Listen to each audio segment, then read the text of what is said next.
Former President Donald Trump has won the Nevada Republican caucus by a large margin.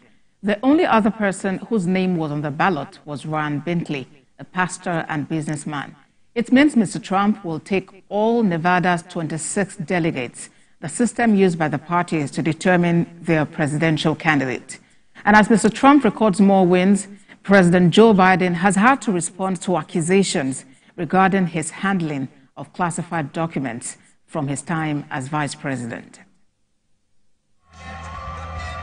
Donald Trump has won Republican presidential nominating caucuses in Nevada and the U.S. Virgin Islands on Thursday, moving closer to becoming his party's White House standard-bearer in a likely general election rematch with U.S. President Joe Biden in November.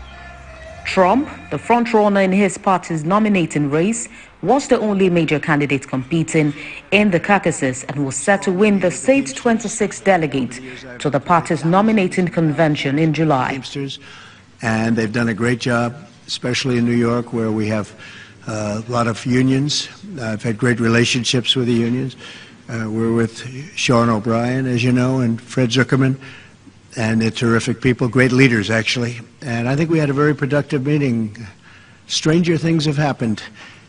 Usually a Republican wouldn't get that endorsement. For many, many years, they only do Democrats. But in my case, it's different because I've employed thousands of Teamsters. And I thought we should come over and pay our respects. And as you know, a big part of the voting bloc votes for me, a very big part. Some people say more than 50%. Nobody knows what the exact number is, but some people say more than 50% of the Teamsters vote for me. So we had a very, very productive meeting, I think, with a lot of Teamster representatives upstairs. It is his third major victory after commanding wins in Iowa and New Hampshire, helping consolidate his control over the party's process. He also won the Republican caucuses in the U.S. Virgin Islands on Thursday, adding 4 delegates to his total. Trump has finished the race with 98% of the vote, with less than 1% of votes counted. A top rival, former South Carolina Governor Nikki Haley, did not get any of the vote because she was not on the caucus ballot. And by winning this, Trump will be awarded the state's 26 delegates. The victory also gives Trump more momentum as they head towards the much-anticipated primary in South Carolina. Trump told reporters on Thursday he does not really care if Haley continues the race, adding, however, that he thinks it is bad for the party. For President Joe Biden, despite a growing economy and later opposition for his party's nomination, he is confronted with a dissatisfied electorate and a challenging political climate 9 months before he faces re-election. Biden trails GOP presidential frontrunner Donald Trump on major policy and personal comparisons, including by more than 20 points on which candidate will handle the economy better. And Biden's deficit versus Trump's on handling immigration and also the border is greater than 30 points.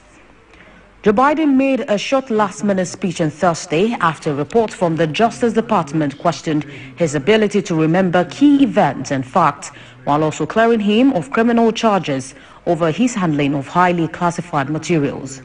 In his very remarks, he sought to emphasize that he participated in a 5-hour interview for the investigation in the days after the 7th October attack on Israel. Simple truth is I sat for a 5-hour interview over 2 days of events going back 40 years. At the same time I was managing an international crisis. Their task was to make a decision about whether to move forward with charges in this case. That's their decision to make. That's the counsel's decision to make. That's his job.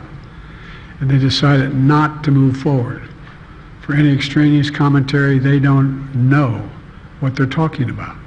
Special Counsel Robert Hall issued his report into how Joe Biden handled classified documents after serving as Barack Obama's vice president. The report found evidence that Biden willfully retained and disclosed classified materials, but no criminal charges are warranted. Trump falsely claimed on Thursday that Biden's case was worse than his own.